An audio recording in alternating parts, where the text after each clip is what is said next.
Bonjour, je suis Eric de la chaîne Les Tutoriels d'Enrico78, technicien en micro-réseau.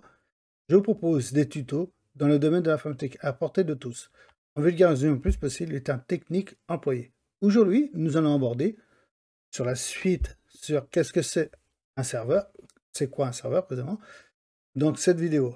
Et là, ce serait sur le sujet de qu'est-ce que c'est un serveur WSU, WSUS précisément.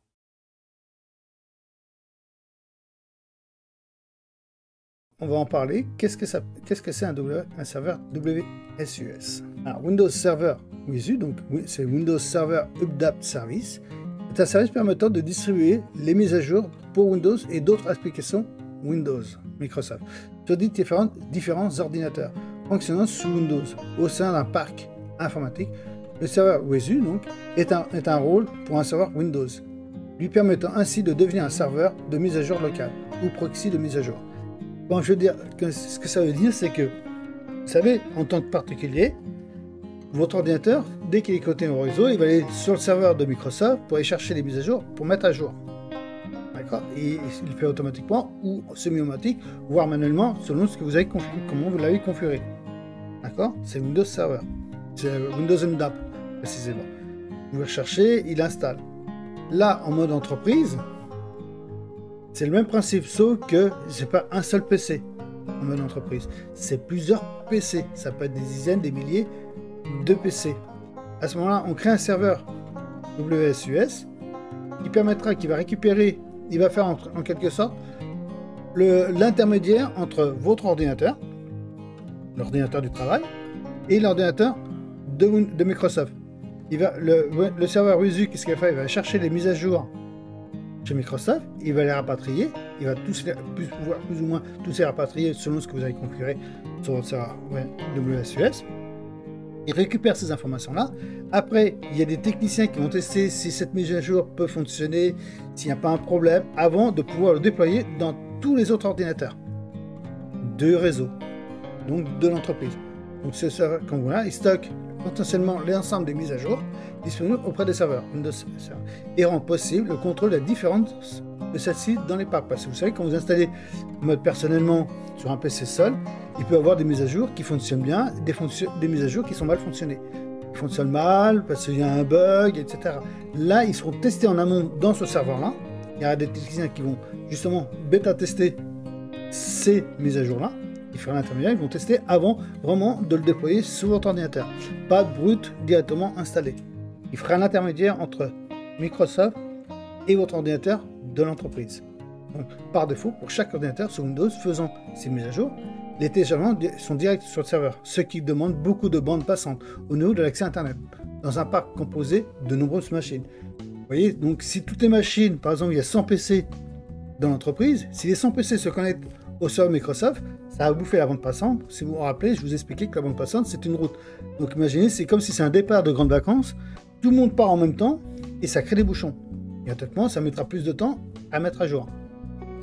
Alors que là, avec un serveur WSUS, lui, il va récupérer toutes ces mises à jour-là. Il va les stocker. Ce sera un seul ordinateur qui va récupérer les informations. Et on pourra configurer ce serveur-là pour qu'il les déploie sur les PC, après test, bien sûr, sur les PC à une date précise. Par exemple, quand vous ne travaillez pas. Le soir, par exemple, vous êtes hors de travail, votre ordinateur est au travail, vous êtes rentré chez vous, vous laissez votre PC professionnel chez vous, il est branché sur le réseau, il est en veille. À ce moment-là, le serveur visuel, il va pouvoir détecter comme quoi cet ordinateur-là est en veille et va pouvoir déployer, selon l'heure qui a été programmée, la mise à jour de votre ordinateur sans que vous soyez présent. Et ça prendra moins de bande passante parce que, automatiquement, en pleine journée, si vous imaginez, vous lancez des mises à jour sur votre PC, tout en travaillant en même temps, vous allez avoir l'impression que votre ordinateur est très lent. Alors que si c'est fait pendant que, les heures creuses, on appelle ça, pendant que vous ne travaillez pas, c'est plus facile. Et c'est justement le travail du serveur WSUS, l'une de ses possibilités. Donc historiquement, qu'est-ce que c'est le serveur? On va jouer un peu dans l'historique du serveur WSUS, d'où ça vient, comment c'est venu, qu'est-ce que ça a apporté. Donc, comme vous pouvez voir, le serveur WSU, donc WSUS, a d'abord été connu sous le nom de Software Update Service.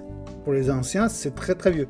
Et ne permet que de diffuser des packs, et des packs simplement de Windows.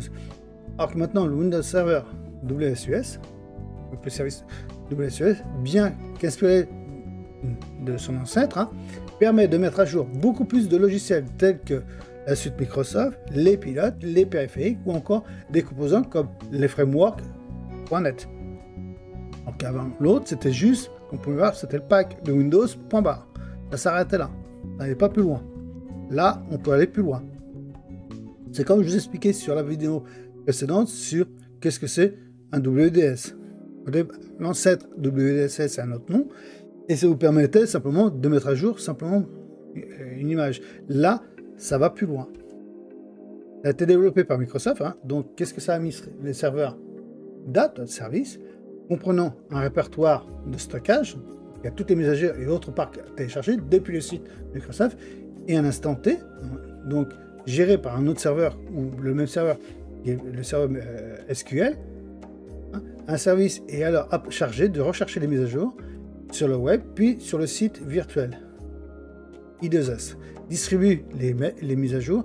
La gestion est assurée au moyen d'une interface web permettant d'approuver manuellement ou automatiquement les mises à jour et de permettre de générer des rapports basiques. Vous voyez, ça permet de mieux contrôler les mises à jour. Comme ça, s'il y a une mise à jour qui ne fonctionne pas, c'est pour avoir des applications métiers que vous avez en entreprise, qui peut ne pas fonctionner avec certaines mises à jour de Microsoft ou autres. Là, à ce moment-là, vu qu'ils sont testés en amont, ils ne seront pas déployés. Si ça ne marche pas, s'ils voient qu'il y a un problème, ils ne seront pas déployés dans votre ordinateur de travail. Ça vous permettra de vous protéger, d'être toujours au maximum optimal et mis à jour le plus possible. Donc, on peut voir l'administrateur réseau, donc peut utiliser donc ils peuvent utiliser donc à des stratégies de groupe d'Active Directory. Une autre vidéo que je vous expliquerai ce que c'est l'Active Directory, afin de configurer donc les PC clients, de rechercher des mises à jour et l'envoi d'état des mises à jour. En l'absence d'Active Directory, il est possible d'éditer le registre, mais c'est plus fastidieux. D'accord? Voilà ce que c'est le serveur WSUS. Je ferai justement une autre vidéo sur ça, d'un cas pratique, comment configurer votre serveur WSUS et comment il fonctionne. Comment déployer sur un ordinateur justement en question. Et un ordinateur client, qui seront justement liés à WSUS pour qu'on puisse mieux peaufiner les détails. D'accord? Donc je vous remercie d'avoir regardé la vidéo. Et si cela vous intéresse, que je parle sur le même sujet ou sur d'autres sujets, dites-le moi dans les commentaires ci-dessous. Je me ferai automatiquement un plaisir pour cela de vous faire une ou plusieurs vidéos et pourquoi pas de développer le ou les sujets proposés, ne serait-ce que sur WSUS. N'hésitez pas aussi, si vous avez aimé ma vidéo, de cliquer sur la cloche et ou de me mettre un pouce bleu pour encourager moi, ça me fera plaisir et pourquoi pas de faire développer ma chaîne et de vous abonner au passage. Et comme convenu, je vous propose d'autres vidéos sur les mêmes thèmes ou sur des thèmes différents qui pourraient vous intéresser. Pour cela, allez sur mon site web. Merci et au revoir à une prochaine sur ma chaîne pour de prochaines vidéos.